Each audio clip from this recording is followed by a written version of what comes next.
শুরু হলো স্বাধীনতার মাস। ৭১-এর মার্চে পাক হানাদারদের বিরুদ্ধে প্রতিরোধ করে তোলে মুক্তিকামী জনতা। ৯ মাসের রক্তক্ষয়ী যুদ্ধে অর্জিত হয় লাল সবুজ পতাকা। সৌদি আরব সহ মধ্যপ্রাচ্যের দেশগুলোতে পবিত্র রমজান শুরু। মাসব্যাপী সংযম পালন করবেন মুসল্লিরা। আজ চাঁদ দেখা গেলে কাল থেকে বাংলাদেশে শুরু সিয়াম সাধনার মাস। নতুন দল জাতীয় নাগরিক পার্টির আত্মপ্রকাশ। ১৫১ সদস্যের কমিটিতে আহ্বায়ক নাহিদ, সদস্য সচিব আক্তার। ঐক্যবদ্ধভাবে রাষ্ট্র সংস্কারের আহ্বান। বাংলাদেশকে আর কখনোই বিভাজিত করা যাবে না। বাংলাদেশে ভারতপন্থী পাকিস্তানপন্থী কোনো রাজনৈতিক ঠাঁই হবে না। সরকারি যত কর্মকর্তা কর্মচারী আছে তারা যেন আর তাদের দায়িত্ব পালন বাদ দিয়ে তোষামোদির রাজনীতিতে লিপ্ত না হয়। মানিক মে এভিনিউয়ে ঢাক ঢোল আর স্লোগান, মিছিলে ছাত্র জনতার উচ্ছ্বাস। বিএনপি, জামায়াত সহ বিভিন্ন রাজনৈতিক দল ও সাধারণ মানুষের শুভকামনা। আমরা প্রত্যয় করব যেন আমাদের বাংলাদেশ মানুষের অধিকার, জনগণের অধিকার থাকে এই বাংলাদেশে। জামাত ইসলামের পক্ষ থেকে আমরা নতুন দলের আত্মপ্রকাশকে ইতিবাচক হিসেবে দেখছি।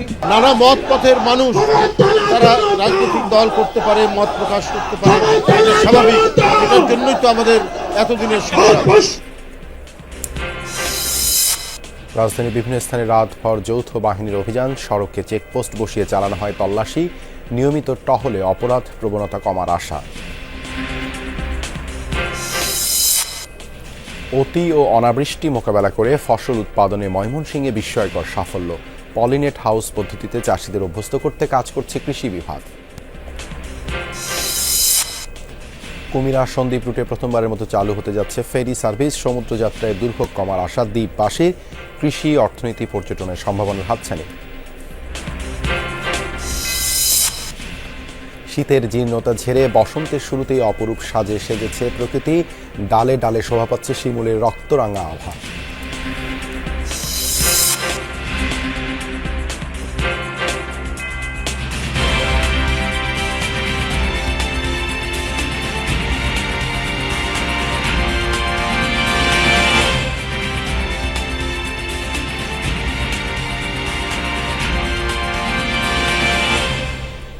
আমন্ত্রণ যমুনা নিউজে আপনাদের সঙ্গে আছে আমি দেবাশিস রঞ্জন সরকার। এতক্ষণ শিরোনাম দেখছিলেন। বাঙালির কাছে ক্ষমতা হস্তান্তরে পাকিস্তানি সামরিক জান্তার অনাগ্রহের বিরুদ্ধে ফুঁসে উঠেছিল মুক্তিকামী জনতা। মানুষের কণ্ঠ রোধে চালানো হয়েছিল গুলি। ৭১-এর মার্চের সেই অগ্নিঝরা দিনগুলোতে বাঙালি রাজপথ কাঁপায় সাহসী শক্তিতে। ইয়াহিয়ার সামরিক সরকার অপারেশন সার্চ লাইটের মাধ্যমে চূড়ান্ত হত্যাযজ্ঞ শুরু করলে মুক্তিকামী জনতাও গড়ে তোলে প্রতিরোধ। ৭১-এর ৯ মাসে বীর বাঙালি হানাদার ও তাদের দোসরদের চূড়ান্ত শিক্ষা দেয়। সেই স্বাধীনতার মাসের শুরুর দিনে বাঙালির অস্তিত্বের সাতকাহন জানাবেন ফারহানা ন্যান্সি।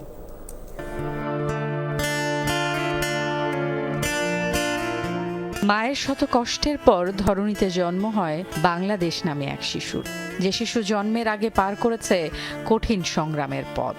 বাংলাদেশকে জন্ম দিতে ৩০ লাখ মানুষের জীবন আর ২ লাখ মা বোনের সম্ভ্রম বিলিয়ে দিতে হয়। সেই চিরসত্য কথনটা মনে করিয়ে দিতে চাই। ৭০-এর নির্বাচনে পাকিস্তানের ক্ষমতা বাঙালির হাতে আসার রায় মেলে। ক্ষমতা হস্তান্তরে নানা অজুহাত তৈরি করে ইয়াহিয়ার সামরিক সরকার। ১ মার্চ স্থগিত করা হয় অধিবেশন। ফুঁসে উঠে বাঙালি। ঘটনা প্রবাহে তৎকালীন রেসকোর্স ময়দানের জনসভায় ৭ মার্চের ভাষণে বঙ্গবন্ধু ঘোষণা করেন বাংলাদেশের মুক্তির সনদ। বীর বাঙালি সেদিন থেকেই যুদ্ধের জন্য প্রস্তুত হতে শুরু করে। এবারে সংগ্রাম আমাদের মুক্তির সংগ্রাম। ৭১-এর মার্চের ঘটনা প্রবাহে স্পষ্ট হয়ে যায় পাকিস্তানিরা বাঙালির হাতে ক্ষমতা দেবে না, বাঙালিকে দমিয়ে রাখাও সম্ভব হবে না। তাই ২৫ মার্চ রাতেই আক্রমণ চালায় পাকিস্তানি নরপশুরা। এক রাতেই হত্যা করে হাজার হাজার মানুষ। এমন সময় বাংলাদেশের পক্ষ থেকে আসে স্বাধীনতার ঘোষণা। মুক্তির ১ দফা সনদকে বাস্তবে রূপ দিতে ঝাঁপিয়ে পড়ে কোটি বাঙালি। শুরু হয় বাংলাদেশের মুক্তির যুদ্ধ, বাঙালির স্বাধীনতার সংগ্রাম, আমাদের অস্তিত্ব টিকিয়ে রাখার লড়াই। যে মানুষগুলো এতদিন দ্বিধায় ছিল, স্বাধীন মাতৃভূমির আশায় তারা ঝাঁপিয়ে পড়ে হানাদারদের বিরুদ্ধে। বাঙালির পাক বাহিনীর মতো অত্যাধুনিক অস্ত্র ছিল না, কিন্তু ছিল বুকভরা অদম্য সাহস। অকুতভয় বাঙালি ছেড়েছিল প্রাণের মায়া।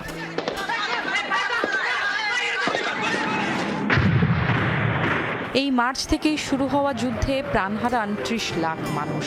পাকিস্তানি নরপশুদের হাতে নির্যাতিত হয়েছিল ২ লক্ষ নারী। শুধুমাত্র ভবিষ্যৎ প্রজন্মকে স্বাধীন দেশের স্বাদ দিতে এত আত্মত্যাগের ঘটনা পৃথিবীর ইতিহাসে বিরল। বাংলাদেশের প্রতিটি অর্জনে আজও মিশে আছে মুক্তির স্বাদ, মার্চের স্মৃতিকথা। নতুন দেশের সোদা মাটিতে কৃষক যখন ফসল ফলায়, সেখানে এখনও মিশে থাকে মুক্তির চেতনা। ছোট্ট শিশুটি মুক্ত বাতাসে যখন মাথা উঁচু করে দৌড়াতে থাকে, সেই চিত্রতেও মিশে থাকে শহীদদের আত্মত্যাগ। ৫৪ বছরের এই ছোট ছোট চিত্রগুলোই প্রতি মুহূর্তে আমাদের মনে করিয়ে দেয় স্বাধীনতার কথা, আমার আপনার মুক্তির কথা। Farhana Nancy, Jamuna news, Dhaka. রমজানের আনুষ্ঠানিকতা শুরু হয়ে গেছে সৌদি আরব, সংযুক্ত আরব আমিরাত, কাতার, বাহরাইন সহ মধ্যপ্রাচ্যের বিভিন্ন দেশে। অস্ট্রেলিয়া, আমেরিকা, ইউরোপের দেশগুলোতেও শুরু হয়েছে মুসলিমদের সিয়াম সাধনার মাস। শুক্রবার চাঁদ দেখা যাওয়ায় এসব দেশে প্রথম তারাবির নামাজ আদায় করেছেন ধর্মপ্রাণ মুসল্লিরা। সেহরি খেয়ে করেছেন সংযমের নিয়ত। শনিবারই সিয়াম সাধনা শুরু করেছে বিশ্বের ৮৭% মুসল্লি। শুক্রবার ফিলিস্তিনের আকাশে দেখা গেছে রমজানের চাঁদ। জেরুজালেমে পবিত্র আল আকসা মসজিদে ফিলিস্তিনি মুসল্লিদের উপচে পড়া ভিড়। যুদ্ধবিধ্বস্ত গাজায়ও রমজান পালন শুরু করেছে ফিলিস্তিনিরা। শুক্রবার চাঁদ দেখায় নানা তৎপরতা ছিল সৌদি আরব সহ মধ্যপ্রাচ্যের দেশগুলোতে। সৌদি আরব, সংযুক্ত আরব আমিরাত, কাতার, বাহরাইন সহ মধ্যপ্রাচ্যের বিভিন্ন দেশে দেখা গেছে পবিত্র রমজানের চাঁদ। দেশগুলোয় শনিবার থেকে শুরু হয়েছে সংযম আর সিয়াম সাধনার মাস। এরই মধ্যে সেসব দেশে প্রথম তারাবির নামাজ আদায় করেছেন ধর্মপ্রাণ মুসল্লিরা। আজ থেকে রমজান শুরু হয়েছে ওমান আর ইন্দোনেশিয়াতেও। শনিবার থেকে রোজা শুরুর ঘোষণা দিয়েছে অস্ট্রেলিয়া। এছাড়া যুক্তরাষ্ট্র, কানাডা ও যুক্তরাজ্যের মুসল্লিরাও সিয়াম সাধনা শুরু করেছে শনিবার থেকে। প্রার্থনায় গাজার মানুষকেও স্মরণ করছে বিশ্বের নানা প্রান্তের মুসল্লিরা। আশা করছি আমাদের মতোই গাজার মানুষও যেন সুষ্ঠুভাবে রমজানের প্রার্থনা করতে পারে। বোমা বা অনাকাঙ্ক্ষিত কিছু না ঘটুক, দোয়া করি তারা শান্তিতে থাকুক। রোজা উপলক্ষে সব মুসলিম দেশেই সাজ সাজ রব। শুক্রবার শেষ মুহূর্তের বাজার সদাই সেরে নিয়েছেন মুসল্লিরা। সেহরি ও ইফতারের বিশেষ খাবার এবং আতর তসবিহ সহ নানা পণ্যের পসরা সাজিয়ে বসেছেন ব্যবসায়ীরা। এই বাজার অন্য এলাকার মতো নয়, আলাদা ঐতিহাসিক গুরুত্ব আছে। আমাদের নিজস্ব সংস্কৃতির সাথে জড়িত এই স্থান। রয়টার্সের তথ্য অনুযায়ী বিশ্বের ২৮০ মিলিয়ন মুসল্লির মধ্যে ৮৭% রমজান পালন করছে শনিবার থেকে। মালয়েশিয়ায় মাহে রমজানের চাঁদ দেখা না যাওয়ায় রোববার থেকে রোজা রাখবেন মুসল্লিরা। একই দিন রমজান শুরু হওয়ার সম্ভাবনা বাংলাদেশ, ভারত, পাকিস্তান, শ্রীলঙ্কা, ফিলিপাইন, ব্রুনেই ও জাপানেও। Dorothy Tasrin, Jamuna News. এদিকে আজ সন্ধ্যা ৬টায় অনুষ্ঠিত হবে জাতীয় চাঁদ দেখা কমিটির বৈঠক। ইসলামিক ফাউন্ডেশন বায়তুল মোকাররমের সভাকক্ষে এই বৈঠক হবে। সভাপতিত্ব করবেন ধর্ম বিষয়ক মন্ত্রণালয়ের উপদেষ্টা ডক্টর আফম খালিদ হোসেন। এটি পরিচালনার দায়িত্বে আছে ইসলামিক ফাউন্ডেশনের দ্বীনি দাওয়াত ও সংস্কৃতি বিভাগ। কমিটির সদস্য সংখ্যা ১৭ জন। দেশের যে কোনো স্থানে চাঁদ দেখা গেলে তা কমিটিকে জানানোর অনুরোধ করা হয়েছে। আরবি ক্যালেন্ডার অনুযায়ী প্রতি বছর শাবান মাসের ২৯ তারিখ জাতীয় চাঁদ দেখা কমিটির বৈঠক অনুষ্ঠিত হয়। সকল জল্পনা কল্পনার অবসান ঘটিয়ে অবশেষে আত্মপ্রকাশ ঘটল জুলাই আন্দোলনে নেতৃত্ব দেয়া শিক্ষার্থীদের নতুন রাজনৈতিক দল জাতীয় নাগরিক পার্টির। নতুন দলের নেতৃত্বে থাকছেন জুলাই আন্দোলনের সামনের সারির নেতারা। দলের আহ্বায়ক এক দফার ঘোষণা দেয়া নাহিদ ইসলাম, সদস্য সচিব আক্তার হোসেন। দল প্রধান নাহিদ ইসলাম বলেন, বাংলাদেশে ভারত বা পাকিস্তানপন্থী কোনো রাজনীতির ঠাঁই হবে না। সেকেন্ড রিপাবলিক প্রতিষ্ঠায় গণপরিষদ নির্বাচনের মাধ্যমে নতুন সংবিধান প্রণয়ন এই দলের অগ্রাধিকার বলেও জানান নাহিদ।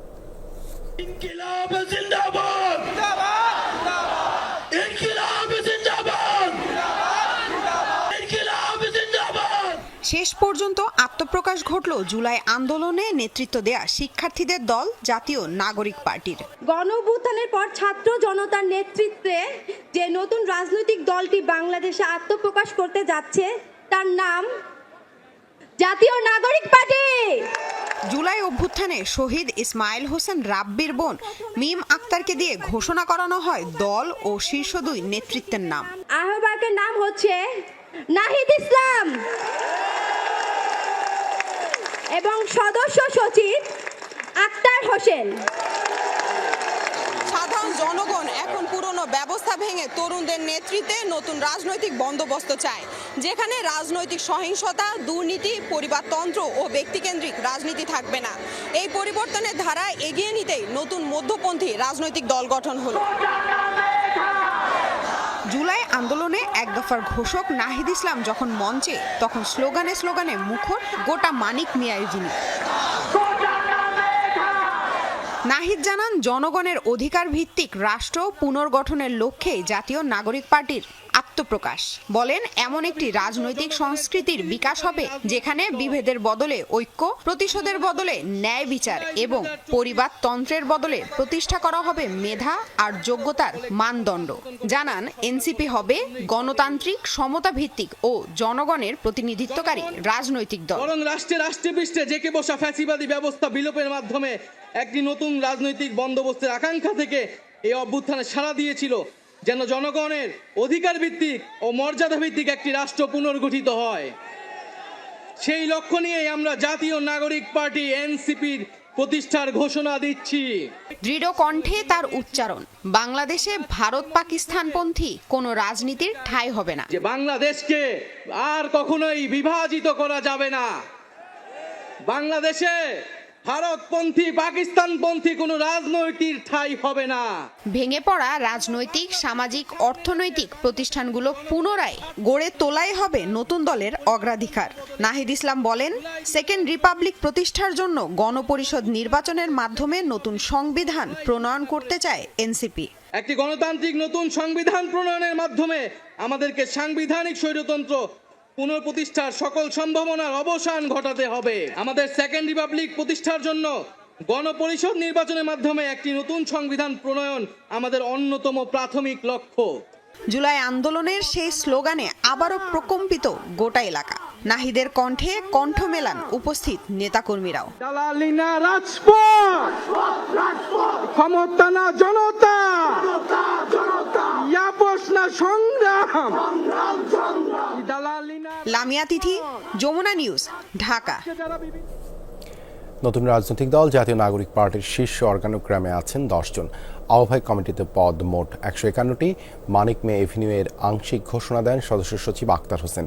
জানানো হয়, নতুন এই দলের পদ বন্টন করা হয়েছে যোগ্যতা আর সক্ষমতার ভিত্তিতে এবং সবার মতামত নিয়ে। পদ পাওয়া নেতারা প্রতিজ্ঞা করেন প্রচলিত রাজনৈতিক চর্চার বাইরে গিয়ে রাজনীতির মাঠে ধরে রাখবেন জুলাই অভ্যুত্থানের স্পিরিট।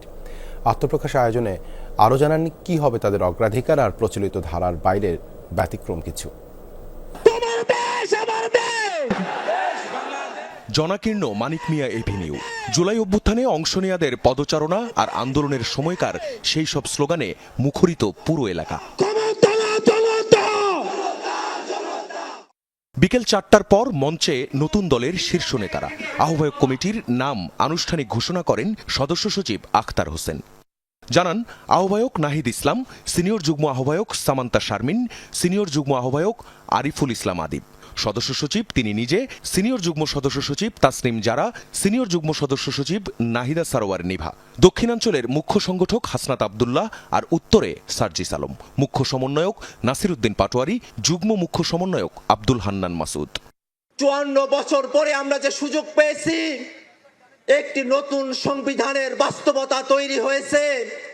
এই তরুণরা স্বপ্ন দেখে আগামীর বাংলাদেশ এক নতুন সংবিধানের মাধ্যমে পরিচালিত হবে। সেই স্বপ্ন বাস্তবায়নে গণপরিষদ নির্বাচনের দাবি জানিয়ে আমি আমার বক্তব্য এখানেই শেষ করছি।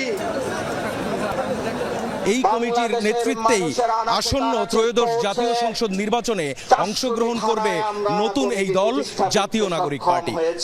এই দলের শীর্ষ নেতারা বলছেন যে তারা যেই রাজনৈতিক চিন্তা করছেন তাতে কুমারের ছেলেও প্রধানমন্ত্রী হতে পারবে। বক্তব্যের পোডিয়ামে যখন দক্ষিণের মুখ্য সংগঠক হাসনাত আব্দুল্লাহ, তখন সবার কণ্ঠে আন্দোলনের সেই স্লোগান। হাসনাত জানান, সংসদে কারা যাবেন এবার ঠিক করবে জনতা। প্রচলন হবে একতার রাজনীতির, নেতৃত্ব উঠে আসবে মেধা আর যোগ্যতায়।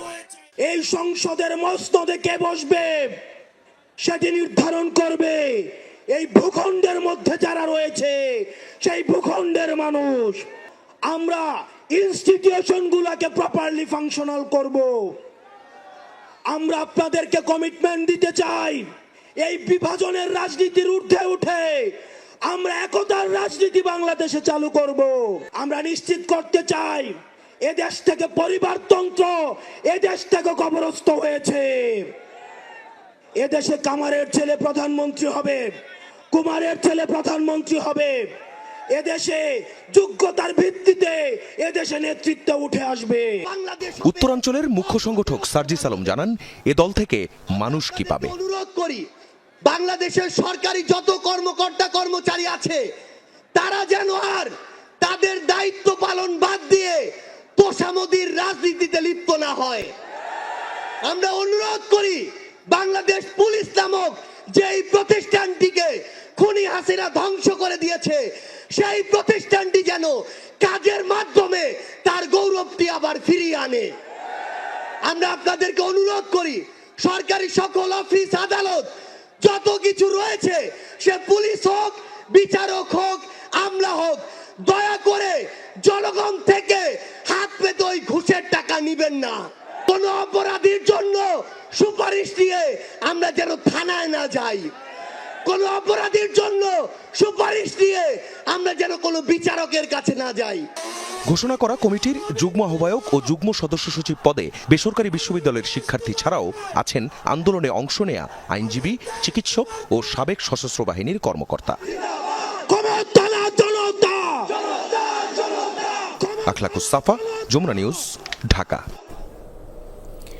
বিএনপি, জামায়াত ও ইসলামী আন্দোলন সহ বিভিন্ন রাজনৈতিক সংগঠনের নেতারা স্বাগত জানিয়েছেন তরুণদের নতুন রাজনৈতিক দল এনসিপিকে। বিএনপির সিনিয়র যুগ্ম মহাসচিব রুহুল কবির রিজভী বলেন, বহু বছর ধরেই গণতন্ত্রের জন্য লড়াই করে যাচ্ছে বিএনপি, সে যাত্রায় এনসিপিকে স্বাগত। নেতারা বলেন, বিভিন্ন দল ও আদর্শের মধ্যে ভোটাররা যোগ্যদের বেছে নেবেন, এটাই গণতন্ত্র। রাজপথে এসেছে নতুন প্রতিদ্বন্দ্বী, ভোটের লড়াইয়ে অংশ নেবেন একে অপরের বিরুদ্ধে। তবু তাকেই গণতন্ত্রের লড়াইয়ে স্বাগত জানাতে মানিক মিয়া অ্যাভিনিউয়ে হাজির বিভিন্ন রাজনৈতিক সংগঠনের নেতারা। বলেন, এটাই গণতন্ত্রের চর্চা। বিরোধ মতপার্থক্যের সাথে থাকবে পারস্পরিক শ্রদ্ধাও। নেতারা বলেন, স্বাধীনতার পর মানুষ কেবল হতাশই হয়েছে, বেড়েছে প্রত্যাশা, কিন্তু অবারিত প্রত্যাশা পূরণ করা কঠিন। দলের প্রতিশ্রুতি ও উদ্দেশ্য আমলে নিয়ে মানুষ বিচার করবে কোন নেতৃত্ব তার দরকার। জামাত ইসলামের পক্ষ থেকে আমরা নতুন দলের আত্মপ্রকাশকে ইতিবাচক হিসাবে দেখছি। আমরা অভিনন্দন জানাই। আমরা হাতে হাত মিলিয়ে আমাদের এই কোটি কোটি মানুষের আশা আকাঙ্ক্ষা, গণ আকাঙ্ক্ষা পূরণের লক্ষ্যে একসাথে আমরা চলতে পারবো। বিভিন্ন রাজনৈতিক দল হইলে আমাদের প্রতিযোগিতা হবে যে সবচেয়ে জনগণের ভালো সেবা কে দিতে পারে। সুতরাং জনগণের ভালো সেবা যারা দিতে পারবে তারাই এগিয়ে যাবে, তারাই জনপ্রতিনিধি হবে, তারাই দেশ পরিচালনা করবে। সুবিধাবাদীরা, পদবঞ্চিতরা এবং আপনার যারা বর্তমান আওয়ামী সরকারের ফ্যাসিস্ট পদগ্রহণকারী ছিল, তারা যেন কোনোভাবে এই দলে স্থান না পায়, সে ব্যাপারে তাদেরকে সতর্ক থাকতে হবে। জাতীয় নাগরিক পার্টির আত্মপ্রকাশ অনুষ্ঠানে হাজির হয়েছিলেন বিএনপির সিনিয়র যুগ্ম মহাসচিব রুহুল কবির রিজভী। গণতন্ত্রের লড়াইয়ে নতুন যুক্ত হওয়াদের অভিনন্দন জানান তিনি। গণতান্ত্রিক রাষ্ট্র এবং সমাজ ব্যবস্থা আমরা কায়েমের জন্য 16 বছর লড়াই করেছি। সুতরাং নানা মত পথের মানুষ তারা রাজনৈতিক দল করতে পারে, মত প্রকাশ করতে পারে, স্বাভাবিক। এটার জন্যই তো আমাদের এতদিনের সংগ্রাম। বিদেশি কূটনীতিকরাও হাজির হয়েছিলেন জুলাই অভ্যুত্থানকারীদের রাজনৈতিক যাত্রাকালে। আর আমি আশা করি তাদের এই সব স্বপ্ন পূরণ হবে। আমরা ভাটিকান থেকে আমাদেরও সহযোগিতা যেটুকু পারে এটা করব। আমন্ত্রিত অতিথিদের ধন্যবাদ জানান নাহিদ ইসলাম। বলেন, আগামীর বাংলাদেশে ঐক্য ধরে রাখতে সচেষ্ট থাকবে জাতীয় নাগরিক পার্টি। রাসেল আহমেদ, যমুনা নিউজ, ঢাকা। অপরাধ দমন ও আইনশৃঙ্খলা পরিস্থিতি স্বাভাবিক রাখতে মধ্যরাতে নগরীর বিভিন্ন গুরুত্বপূর্ণ এলাকায় চেকপোস্ট বসিয়ে তল্লাশি চালিয়েছে সেনাবাহিনী। রাতে রাজধানীর বিভিন্ন পয়েন্টে দেখা যায় যৌথ বাহিনীর এই কার্যক্রম। এ সময় বৈধ কাগজপত্র, লাইসেন্স ও হেলমেট না থাকা ও অনিয়মের দায়ে বেশ কয়েকজনের বিরুদ্ধে ব্যবস্থা গ্রহণ করে পুলিশ।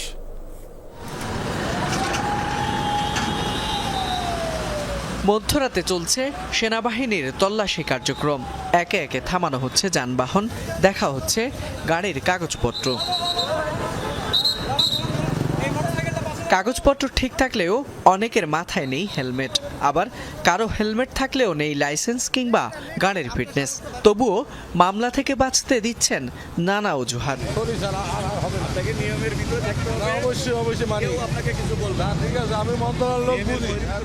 শুক্রবার রাতে আইনশৃঙ্খলা পরিস্থিতি স্বাভাবিক রাখতে বাংলা মোটর এলাকায় এ চেকপোস্ট বসিয়ে তল্লাশি চালায় সেনাবাহিনীর ৪৬ স্বতন্ত্র পদাতিক ব্রিগেডের একটি দল।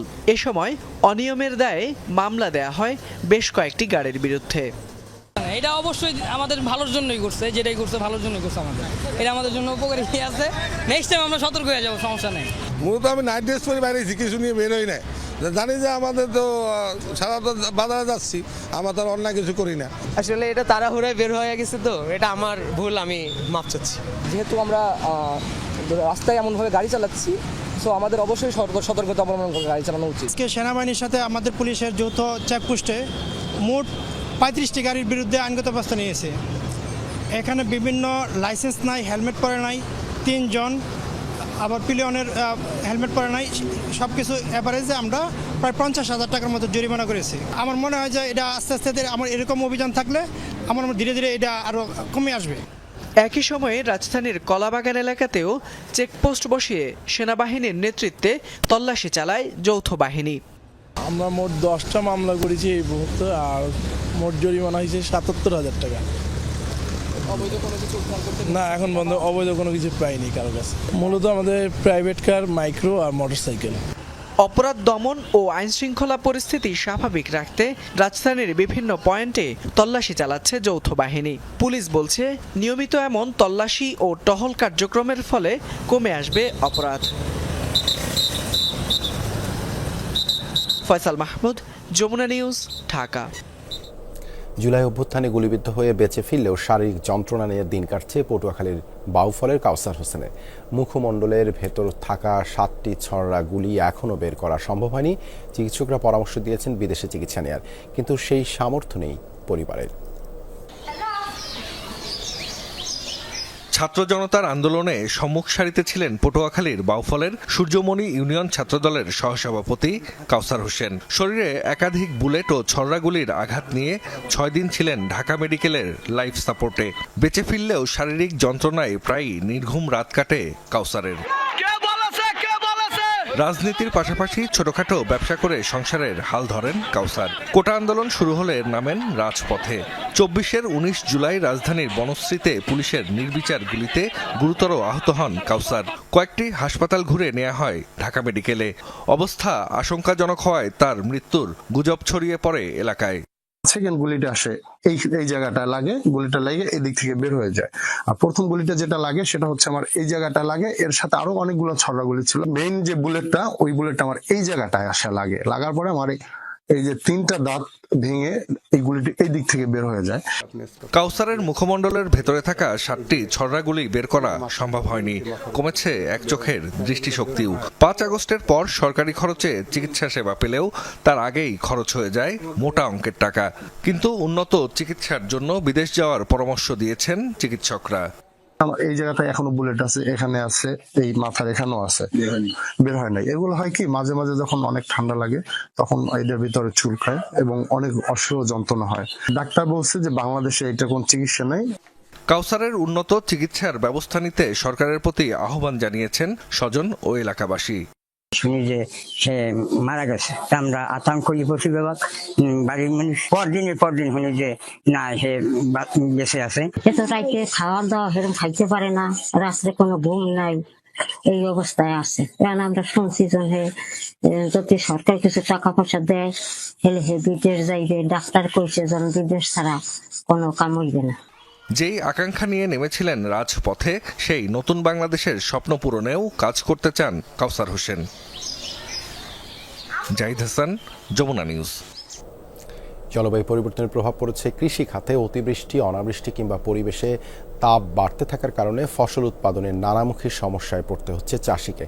এমন পরিস্থিতি মোকাবেলায় আধুনিক কৃষি প্রযুক্তিতে চাষিদের অভ্যস্ত করতে কাজ শুরু করেছে কৃষি বিভাগ। এর আওতায় ময়মনসিংহের ফসলের মাঠে পলিনেট হাউস তৈরি করে ইতিমধ্যে উৎপাদনে গেছে কৃষক। নতুন এই প্রযুক্তির কল্যাণে লাভ গুনছেন তারা। সবুজ শ্যামল ফসলের মাঠে উঠছে পলিনেট হাউস। ময়মনসিংহের বিভিন্ন উপজেলায় এই পদ্ধতিতে চলছে আবাদ। এটি মূলত আধুনিক কৃষি প্রযুক্তি। সদর উপজেলার চুরখাই এলাকার কৃষক আলামিন কৃষি বিভাগের সহযোগিতায় 10% জমিতে পলিনেট হাউসে শাক সবজি ও ফলের চারা উৎপাদন করছেন তিনি। দাবি করেছেন 1,20,000 টাকা বিনিয়োগে 6 মাসে 3 লাখের বেশি টাকার চারা বিক্রি করেছেন। জানতে চাই আধুনিক কৃষি প্রযুক্তি ব্যবহারে কি সুবিধা পাচ্ছেন তিনি। এই ঘরের মধ্যে আপনার লেবার আমার খুব কম লাগে, এখানে তাপমাত্রাটা নিয়ন্ত্রণে থাকে, বাহিরের যে কোনো আবহাওয়া থেকে এখানে চারাটা খুব ভালো থাকে। এখানে আমাদের ঝড় বৃষ্টি বা অন্যান্য যে প্রাকৃতিক দুর্যোগ আছে এটা থেকে আমার চারাগুলো হেফাজতে থাকে। এখানে ডিপ ইরিগেশন সিস্টেম আছে, আমরা সুইচ দিলে দেখা গেছে 10 মিনিট বা 15 মিনিট পানি পরে আমাদের টোটাল সেটটা একবারে 15 মিনিটে পানি দেওয়া হয়ে যায়। আরো অনেকেই এই পদ্ধতিতে চাষাবাদে আগ্রহী হয়ে পড়েছেন। কৃষকদের দাবি এটি আর্দ্রতা ও তাপমাত্রা নিয়ন্ত্রক পদ্ধতি, এতে সারা বছরই চারা উৎপাদন করা যায়। কোনোদিনই আমরা এই ক্ষেতের মধ্যে যেইভাবে উপরে পলিনেট ছাড়া যেইভাবে চারা তৈরি করে আমরা দেখছি না। তে আমারও মনে চাই যে এই সিস্টেমে মানে আমিও করি। এনতে আমরা চারা চোরা নিছি না, ভালোই ফলন পাইছি, দেশ বিদেশের মানুষের চারা চোরা নিতেছে। আমারও আশা আছে সামনে যদি এরকম ঘর বাড়ি কইরা চারা করা। কৃষি বিভাগ বলছে কৃষিকে আধুনিকায়ন করতে ও কৃষকদের নতুন প্রযুক্তির সাথে অভ্যস্ত করার কাজ চলছে। ময়মনসিংহ বিভাগের বিভিন্ন উপজেলার কৃষকদের সহযোগিতা করছেন তারা। এই নতুন প্রযুক্তিটা কৃষকের মাঝে ছড়িয়ে দেওয়ার কারণেই কিন্তু আমরা এই প্রযুক্তিটা আমরা কৃষকদের মাঝে আর কি দিয়েছি, এবং এই প্রকল্পের আওতায় কিন্তু অলরেডি বৃহত্তর ময়মনসিংহ অঞ্চলে 120টি পলিনেট হাউস দেওয়া হয়েছে। এই চাষ পদ্ধতিতে প্রচলিত চাষের তুলনায় 70% রোগবালাই মুক্ত ও 30% ফলন বেশি হয় বলে দাবি করেছে কৃষি বিভাগ। হুসাইন শাহিদ, যমুনা নিউজ, ময়মনসিংহ। ভোলার মেঘনা ও তেঁতুলিয়া নদীতে মধ্যরাত থেকে শুরু হয়েছে ইলিশ সহ সব ধরনের মাছ শিকারে 2 মাসের নিষেধাজ্ঞা। এর মধ্যে নদী, জাল আর নৌকা ছেড়ে ঘরে ফিরেছেন জেলেরা। এ বিষয়ে আরও জানাতে যুক্ত হচ্ছেন সহকর্মী জুয়েল সাহা বিকাশ। জুয়েল, নিষেধাজ্ঞাকালীন সময়ে জেলেরা সহায়তা পাচ্ছেন কিনা সে বিষয়ে আমাদেরকে জানান।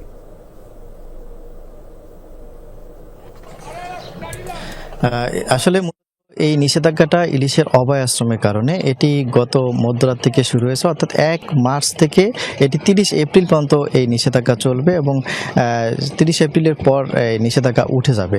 তবে এই নিষেধাজ্ঞাকালীন সময়ে জেলেদেরকে সরকারিভাবে 40 কেজি করে চাল দেওয়ার কথা রয়েছে। তো এর ভিতরে কিন্তু জেলায় প্রায় 7 উপজেলায় প্রায় 3.5 লাখ কিন্তু জেলে রয়েছে, কিন্তু এর ভিতরে সরকারিভাবে নিবন্ধিত জেলের সংখ্যা 1,283 জন। কিন্তু এবছর আসলে জেলেদের জন্য চাল বরাদ্দ এসেছে 89,600 জন জেলের জন্য কিন্তু চাল বরাদ্দ এসেছে, এবং এসব জেলেরা তো 40 কেজি করে চাল বরাদ্দ পাবে। কিন্তু এখন আসলে জেলেদের সেই চাল বিতরণের কাজ শুরু হয়নি। আমরা জেলা মৎস্য কর্মকর্তার সাথে কথা বলেছি, তিনি কিন্তু আমাদেরকে জানিয়েছেন যে এটি 7 তারিখ থেকে তারা বিতরণ কার্যক্রম শুরু করবে এবং আগামী 10 মার্চের মধ্যে কিন্তু তারা এটি বিতরণ কাজ শেষ করবে বলে কিন্তু তিনি আমাদেরকে জানিয়েছেন। এছাড়াও দেবাশিস, আরেকটি বিষয় হলো জেলায় যে নিবন্ধিত 70,283 জন জেলে থাকলেও কিন্তু কিন্তু পাবে 89,600 এবং চাল না পাওয়ার কিন্তু জেলের সংখ্যাও কিন্তু রয়েছে 80,683 জন জেলে। এই জেলের খাদ্য চাল কিন্তু তারা পাবে না। তো এসব কারণে কিন্তু জেলেরা কিন্তু অনেকটা তারা দুদিন কাটাবেন। এবং স্যার আমরা জেলেদের সাথে কথা বলেছি, জেলেরা কিন্তু তারা একটি দাবি কিন্তু আমাদেরকে জানিয়েছেন যে আগের চেয়ে চাল বেশি বরাদ্দ, 2 মাসের জন্য এনজিওর কিস্তি রাখা, পাশাপাশি নগদ অর্থর বিতরণের দাবি কিন্তু নিয়েছেন। ধন্যবাদ জুয়েল যুক্ত হওয়ার জন্য। প্রথমবারের মতো চালু হচ্ছে ফেরি সার্ভিস। উভয় প্রান্তে চলছে কর্মযোগ্য। ফেরি চালু হলে সমুদ্রপথে যাত্রায় শত বছরের দুর্ভোগ থেকে মুক্তির আশায় উচ্ছ্বসিত দ্বীপটির বাসিন্দারা। পাশাপাশি সেখানকার কৃষি, অর্থনীতি, পর্যটন ঘিরেও অপার সম্ভাবনা দেখছেন তারা। সাইদুর রশিদ ইভানের তোলা ছবিতে জোবায়েদ ইবনে শাহাদাতের রিপোর্ট। সীতাকুণ্ডের কুমিরাঘাট থেকে 17 কিলোমিটার সমুদ্রপথ পাড়ি দিয়ে সন্দ্বীপ যাওয়ার জন্য স্পিড বোটের টিকিট কাটতে তপ্ত দুপুরে এই দীর্ঘ লাইন। মূল ভূখণ্ড থেকে বিচ্ছিন্ন এই দ্বীপে যাতায়াতে ঝুঁকি এবং ভোগান্তি দীর্ঘদিনের। অন্যান্য অঞ্চলে কোথাও এতটা ভোগান্তি নেই। আমরা সকালে আসতে দেখা যাচ্ছে বিকাল পর্যন্ত অনিশ্চিত যাইতে পারবো কিনা। সরকারের চেষ্টা করবে বলতে করতেছে কাজটা হইতেছে না। এখন আমাদের মনে ভাগ্য খারাপ। সবাই বলছে আমাদের জন্য অনেক কিছু করতেছে, আসলে কেউ কিছু করবে না। আমাদের ভাগ্যই আসলে এটাই, কেউ আমাদের করার জন্য কেউ নেই। তবে 5ই মার্চ থেকে কুমিরা সন্দ্বীপ রুটে প্রথমবারের মতো ফেরি সার্ভিস চালুর ঘোষণায় উচ্ছ্বসিত জনপট্টির বাসিন্দারা। ফেরিটা যদি চালু হয় অবশ্যই আমাদের সন্দ্বীপের যে একটা যে দুর্ভোগটা অবশ্যই অনেকটা শান্তিপূর্ণভাবে ফিরে আসবে। আশা করতেছি আমরা সন্দ্বীপের মানুষ এই ফেরি চলাচলের মাধ্যমে আমাদের দুর্ভোগ কিছুটা হলেও লাঘব হবে। একটা টেকসই পরিবর্তন আসা প্রয়োজন, যাতে আমরা নিরাপদে আসা যাওয়া করতে পারি। সীতাকুণ্ডের বাঁশবাড়িয়া ও সন্দ্বীপের গাছোয়া প্রান্তে চলছে ড্রেজিং, সংযোগ সড়ক, জেটি ও টার্মিনাল নির্মাণের কাজ। সন্দ্বীপ আসলে বিচ্ছিন্ন এলাকা, কিন্তু পর্যটনের দিক থেকে অপর সম্ভাবনাময় একটা এলাকা। পর্যটক আসবে, তারপর নতুন নতুন জিনিস আসবে, গাড়ি ঘোড়া আসবে, ভালো মানুষজন আসবে। ডে বাই ডে এটা ডেভেলপমেন্ট আসবে। তো সেই হিসাবে ফেরি চলাচল হওয়া আমাদের জন্য একটা আশীর্বাদ। ব্যবসা বাণিজ্য প্রসার হবে, মিল ইন্ডাস্ট্রি হতে পারে এখানে, যেহেতু বিদ্যুৎ আছে। তো এক কথায় একটা চমৎকার একটা অনুভূতি হবে সন্দ্বীপের মানুষের। আপাতত পুরনো ফেরি দিয়ে এই সার্ভিস চালুর কথা, তবে সাগরের প্রবল জোয়ারের কারণে ব্যাহত হচ্ছে প্রস্তুতি ও নির্মাণ কাজ। ঘাট নির্মাণ করার যে প্রতিবন্ধকতাগুলো আছে সেই বিবেচনায় কিন্তু টিসি এখনো পর্যন্ত উপকূলীয় অঞ্চলে চলাচলের জন্য যে সমস্ত যেরকম ফেরি দরকার সেরকম ফেরি কিন্তু টিসির এখনো পর্যন্ত নেই। আমাদের যে সমস্ত ফেরি আছে ওগুলো সব ইনল্যান্ড রিভার রুটে চলাচল করার জন্য। জনগণ কিন্তু স্পিড বোটে সবসময় চলাচল করছে, ঠিক আছে। এর সাথে হচ্ছে যদি এই ফেরিটা একটা অন্য মাত্রা এনে দিবে, এখানে গুডস অ্যান্ড যে ভেহিকেল যেগুলো আছে সেগুলো খুব সহজে আসতে পারবে। অপার সম্ভাবনা থাকার পরও অনুন্নত যোগাযোগ ব্যবস্থার কারণে বছরের পর বছর পিছিয়ে পড়া জনপদ সন্দ্বীপ। সম্প্রতি ফেরি চলাচলের ঘোষণার পর যাতায়াতে শত বছরের দুর্ভোগ আর লাঞ্ছনা মুক্তি মিলবে বলে আশা করছেন এই জনপদের মানুষ। পাশাপাশি কৃষি, অর্থনীতি ও পর্যটন বাণিজ্যে অপার সম্ভাবনার দ্বার খুলবে বলে আশা সংশ্লিষ্টদের। জোবায়েদ ইবনে শাহাদাত, গুপ্তছড়া জেটি, সন্দ্বীপ। স্টারলিংকে কী ধরনের শর্তে সেবা প্রদানের লাইসেন্স দেওয়া হবে তা পরীক্ষা নিরীক্ষা ও পর্যবেক্ষণ শেষে প্রতিবেদন চূড়ান্ত করেছে নিয়ন্ত্রক সংস্থা বিটিআরসি। চলতি সপ্তাহে এই প্রতিবেদন মন্ত্রণালয়ে পাঠিয়ে দেবে সংস্থাটি। মন্ত্রণালয়ের অনুমোদন পেলেই সেবার জন্য লাইসেন্সের প্রক্রিয়া শুরু করবে বিটিআরসি। তবে স্টারলিংকের সেবা চালু হলে দেশ জুড়ে ছড়িয়ে থাকা হাজার হাজার ইন্টারনেট সেবাদানকারী স্থানীয় উদ্যোক্তাদের বিনিয়োগ ঝুঁকির শঙ্কা দেখছেন প্রযুক্তিবিদরা। স্টারলিংকের স্যাটেলাইট ভিত্তিক ইন্টারনেট সেবার দ্বার প্রান্তে বাংলাদেশ।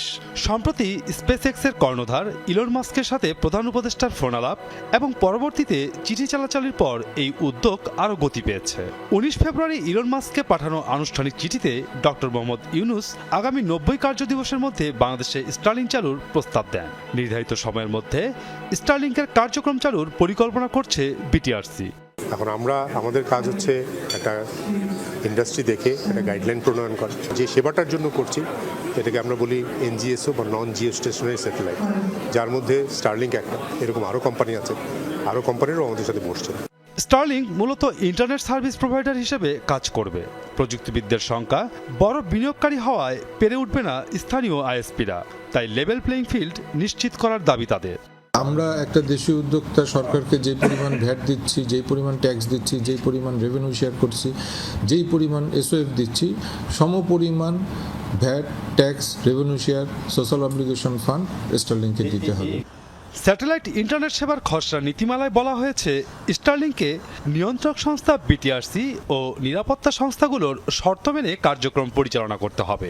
দেশে আর্থ স্টেশন স্থাপন, আইআইজি প্রতিষ্ঠান থেকে ব্যান্ডউইথ কেনা, সাবমেরিন কেবল অথবা আইটিসি অপারেটরের সংযুক্ত থাকার পাশাপাশি সরকারের সাথে রেভিনিউ শেয়ারিং করার শর্ত জুড়ে দেওয়া হচ্ছে। মন্ত্রণালয়ের এসব সুপারিশের সাথে সমন্বয় করে চলতি সপ্তাহে চূড়ান্ত প্রতিবেদন মন্ত্রণালয়ে পাঠাবে নিয়ন্ত্রক সংস্থা। যারা স্যাটেলাইট দেন ইনক্লুডিং স্টারলিং সবার সাথেও আমরা যোগাযোগ করেছি, ওনাদের কথাবার্তাও শুনে আমরা মন্ত্রণালয়ে প্রেরণ করেছি।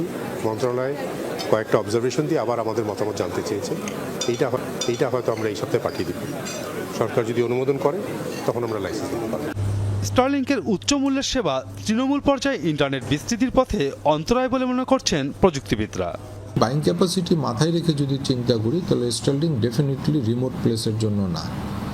সেই ক্ষেত্রে হয়তো বা কিছু multinational company, group of company কিংবা কিছু কর্পোরেট হাউস তারা স্টারলিংকের সার্ভিসটা ব্যবহার করতে পারে। বিশ্বের 100টির বেশি দেশে কার্যক্রম পরিচালনা করছে প্রতিষ্ঠানটি। প্রযুক্তিবিদরা বলছেন স্টারলিংকের প্যাকেজ বেশ ব্যয়বহুল। সর্বনিম্ন মাসিক খরচ পড়তে পারে 6,000 থেকে 15,000 টাকা। আবার সংযোগ পেতে যন্ত্রপাতির জন্য এককালীন গুনতে হবে কমপক্ষে 45,000 টাকা। মাসুদুজ্জামান রবিন, যমুনা নিউজ, ঢাকা। শরীয়তপুরে কীর্তিনাশা নদীতে ডাকাতির সময় গণপিটুনিতে নিহত হয়েছে 2 ডাকাত। শুক্রবার রাত 11টার দিকে কীর্তিনাশা নদীর তেঁতুলিয়া এলাকায় এই ঘটনা ঘটে। পুলিশ জানায় রাতে মাদারীপুরের রাজার চর এলাকায় বাল্ক হেডে ডাকাত দল হানা দিলে তাদের ধাওয়া দেয় স্থানীয়রা। ডাকাতরা স্পিডবোটে করে পালিয়ে শরীয়তপুরের তেঁতুলিয়া এলাকায় আসলে স্থানীয়রা তাদের আটক করে। এ সময় ডাকাতরা হাত বোমা ও এলোপাথারি গুলি ছুড়লে আহত হয় বেশ কয়েকজন। পরে ডাকাত দলের 7 জনকে আটক করে গণপিটুনি দিয়ে পুলিশে সোপর্দ করে স্থানীয়রা। গুরুতর আহত অবস্থায় সদর হাসপাতালে নিলে 2 জনকে মৃত ঘোষণা করে চিকিৎসক। ডাকাতদের ছোড়া গুলিতে আহত 2 জনও সদর হাসপাতালে ভর্তি। অবস্থা আশঙ্কাজনক হয় 2 জনকে ঢাকায় পাঠানো হয়েছে। লঞ্চ ট্রলার দিয়ে ব্যারিকেড দেওয়ার ফলে তারা আসলে আটকিয়ে গিয়েছিল। এমতো অবস্থায় তারা আমাদের উদ্দেশ্য করে গুলি ছেড়ে এবং ককটেল বিস্ফোরণ করে। বালিজি জাহাজ ওই ডাকাতি করতেছিল। পরে যে সময় মানুষ সচেতন হয়েছে ওই সময় তারা গুলি করছে। এখন পর্যন্ত আমরা 5 জন ডাকাতকে আমরা নিয়ে আসতে সক্ষম হয়েছি ওই জনগণের হাত থেকে, এবং এর বাইরে আমরা খবর পেয়েছি আরো 2 জন আছে, তাদেরকে আমরা নিয়ে আসতেছি। দখল আর দূষণে মৃতপ্রায় নড়াইলের চিত্রা নদী। এক সময়ের খরস্রোতা নদী থাকলেও দখলবাজদের কবলে নিজস্ব রূপ হারাতে বসেছে নদীটি। বিভিন্ন সময় প্রশাসন উচ্ছেদ অভিযান চালালেও মিলছে না কাঙ্ক্ষিত সমাধান। দ্রুত কঠোর পদক্ষেপের মাধ্যমে চিত্রা নদী উদ্ধারের দাবি স্থানীয়দের। দখল দূষণে খরস্রোতা শব্দটিই হারিয়ে গেছে চিত্রা নদীর বৈশিষ্ট্য থেকে, এখন বলা যায় মৃতপ্রায়। অথচ এই নদীর পার ধরেই একসময় গড়ে উঠেছিল নড়াইল শহর। তীর ঘেঁষেছিল বাজারঘাট, ব্যবসা প্রতিষ্ঠান আর বন্দর। দিনের পর দিন দখল দূষণে চিত্রা নদী হারাতে বসেছে তার নিজস্ব রূপ। বড় বড় ট্রলার স্টিমার চলতো, সেই ট্রলার স্টিমার করে আমরা খুলনার থেকে খুব কম মূল্যে এবং খুব কম খরচে আমরা নড়াইল পৌঁছতাম। নদী দখল এবং দূষণের ফলে নদীর নব্যতা হারিয়েছে। আগে রুই মাছ পাইছি, কাতলা মাছ পাইছি, বাইলে মাছ পাইছি, বাইন মাছ পাইছি, চিংড়া মাছ পাইছি, শর্টফুটি পাইছি, রায়েক পাইছি, আর এখন তা বলতে কিচ্ছু নাই। বিভিন্ন সময় নদী দখলমুক্ত করতে প্রশাসনের অভিযান চললেও তা নিয়ে রয়েছে সাধারণ মানুষের মিশ্র প্রতিক্রিয়া। বাথরুমের থেকে শুরু করে যাতে ময়লা ড্রেনের পানি মানে সব নদীর দিয়ে ফেলে, এর যদি না ফেলে তাহলে আমার নদীর পানিটা আমার ভালো থাকবে। চিত্রা নদীর 2 পারে আপনার অবৈধ স্থাপনা গড়ে তুলেছেন, যে কারণে এই চিত্রা নদী আজকে হুমকির সম্মুখীন হয়ে গেছে। যারা দূষণ করতেছে তাদের বিরুদ্ধে ব্যবস্থা নেওয়া হচ্ছে না। পরিস্থিতির ভয়াবহতার কথা চিন্তা করে আবারও দখলদারদের তালিকা তৈরি করছে স্থানীয় প্রশাসন। জেলা প্রশাসক জানালেন খুব শিগগিরই নেওয়া হবে ব্যবস্থা।